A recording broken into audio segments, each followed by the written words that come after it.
More help is on its way for Palestinians affected by the conflict in Gaza. A ship carrying more than 5,000 tons of food, tents, and other essentials has docked in Egypt's Arish port.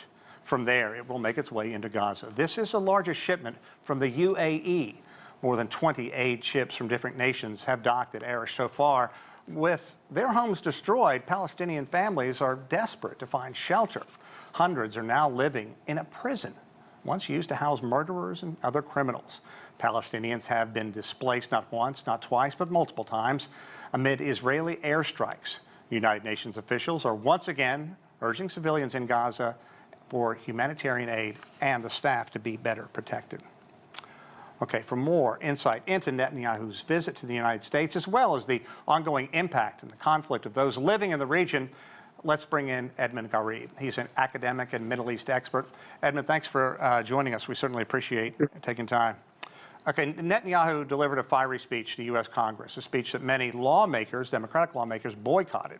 Netanyahu was greeted by mass demonstrations in the street here in Washington, D.C., and as we said, Kamala Harris loudly proclaiming that, quote, she won't stand by silently. I want to get your takeaway from this week and U.S. reaction to Netanyahu. Did Netanyahu expect this, and what does it do for proposed peace talks? Clearly, Netanyahu expected this. In fact, that's what he wanted. That was one of the reasons behind his decision to come to the United States, and the pressure that some of his allies in the United States on the U.S. government and the U.S. Congress to invite him.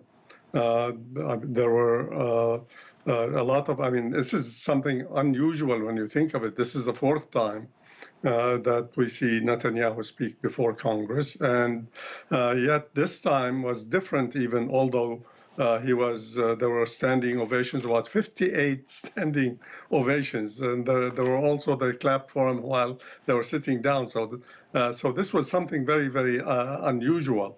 But nevertheless, what's significant is that we have about maybe half of the members of the Democratic representatives in Congress who did not attend. There was one Republican who did not attend. There were a number of senior officials who decided to stay away, and including the presumptive candidate for the presidency of the United States, Kamala Harris. She decided to go to Georgia, and it was, of course, that is special significance because that was also the day that relates to the civil rights movement in the United States. Indeed. But I think that was a message that Harris wanted to send to Netanyahu, that she was not very happy with some of the decisions, although, as she later would say, that she favored the support to provide support for Israel, helping Israel defend itself. But she said that the fighting must end and the hostages must be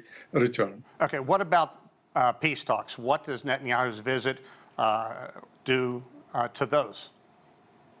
Well, I think on one hand, he received a great deal of support clearly from the Republican representatives. I think at the same time, President Trump, although before he met with Netanyahu, he said to him also that Israel's reputation and the rest of the world has been diminished, and so he had better finish it. Although what he means by finishing it, that is something a little bit different.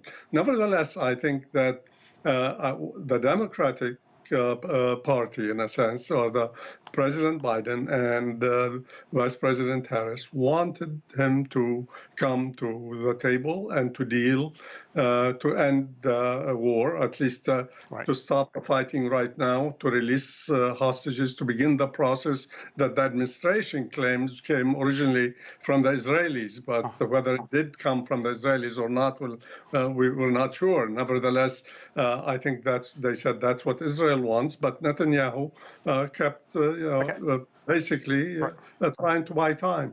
And Edmund, I'm sorry, the people living there are simply starving. Little food, and what food is there is wildly expensive. Do you see an end to the suffering, and how is more aid going to continue to get in there? I mean, this is horrifying. What we are seeing in Gaza is indeed horrible. I mean, the number of dead is now we are hearing reports even from the medical journal of The Lancet, which is a very credible journal dealing with medical issues and had followed casualties in wars. She said that the number of dead, both direct and indirect, but what they mean by indirect, people who died from the lack either the lack of medicine, the inability to give them medical help. About 192,000 people have died, either through direct or indirect causes. That's horrifying when we think of it in such a small area as Gaza. Yeah, and Edmund, I'm sorry to kind of cut you off, but we're kind of tight on time. I'm curious about the U.S. was among other nations to cut off aid to UNRWA after Israel accused some 17 members of the relief organization of participating in the October attacks. Now, at the same time, the United States is recognizing the dire financial situation of this relief organization with the UN, but it still hasn't resumed funding. What's it going to take? I think it's going to take more pressure from within the United States. What we have seen is that there are a large number of people who participated in these protests that Prime Minister Netanyahu denounced.